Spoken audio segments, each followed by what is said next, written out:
দুবাইয়ে রেস্টুরেন্ট ভিসায় আসার প্রক্রিয়াটি 2026 সালে বেশ কিছু পরিবর্তনের মধ্য দিয়ে যাচ্ছে। বর্তমানে সরাসরি কাজের ভিসার চেয়ে ভিজিট ভিসা নিয়ে গিয়ে সেখানে কাজ খুঁজে এমপ্লয়মেন্ট ভিসাতে পরিবর্তন করাটাই সবচেয়ে জনপ্রিয় ও কার্যকর উপায়। নিচে বিস্তারিত ধাপগুলো আলোচনা করা হলো। সবচেয়ে ভালো উপায়, visit to work permit in country status change. বর্তমানে বাংলাদেশিদের জন্য সরাসরি বাংলাদেশ থেকে রেস্টুরেন্ট ভিসা পাওয়া কিছুটা সময় সাপেক্ষ। তাই বুদ্ধিমানের কাজ হলো 60 দিনের ভিজিট ভিসা, প্রথমে 1 বা 2 মাসের ভিজিট ভিসা নিয়ে দুবাই যান।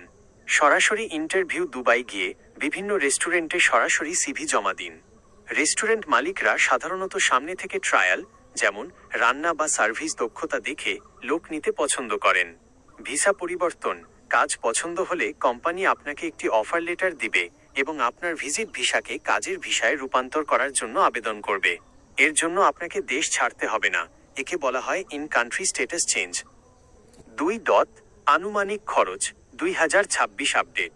2026 সালের সরকারি ফি এবং এজেন্সি রেট অনুযায়ী খরচ কিছুটা এদিক সেদিক হতে পারে।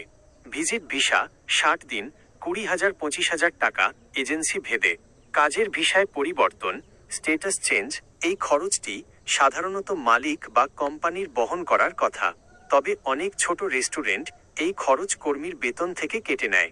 এর সরকারি ফি প্রায় 3,000-5,000 দিরহাম, 1,000,001 50,000 টাকা প্রায়। এজেন্ট বা দালাল, কোনো দালালকে 4-5 লাখ টাকা একবারে দেবেন না। কোম্পানি যদি সরাসরি ভিসা দেয় তবে খরচ অনেক কম। 3. রেস্টুরেন্ট জবে বেতন কেমন? হেল্পার ক্লিনার 1,200-1,500 দিরহাম, 40,000 50,000 টাকা। ওয়েটার সার্ভিস 1,800-2,500 দিরহাম, 60,000 85,000 টাকা প্লাস টিপস।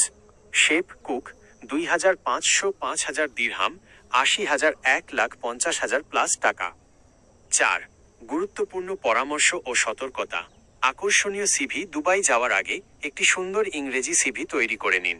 পাসপোর্ট ও মেডিকেল। পাসপোর্টের মেয়াদ অন্তত 6 মাস থাকতে হবে।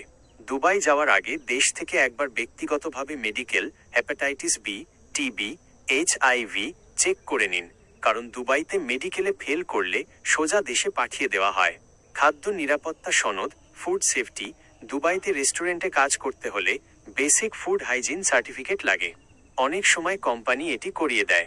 মনে রাখবেন, কোনো রেস্টুরেন্ট যদি আপনাকে বলে যে তারা ভিসা দিবে, কিন্তু আপনাকে শুরুতে 1-2 লাখ টাকা দিতে হবে, তবে সতর্ক হন, কারণ আমিরাতের শ্রম আইন অনুযায়ী ভিসার খরচ মালিকের দেওয়ার কথা। আপনি কি জানতে চান ভিজিট ভিসা নিয়ে দুবাই যাওয়ার পর কোথায় বা কিভাবে সিভি জমা দিলে দ্রুত কাজ পাওয়ার সম্ভাবনা থাকে?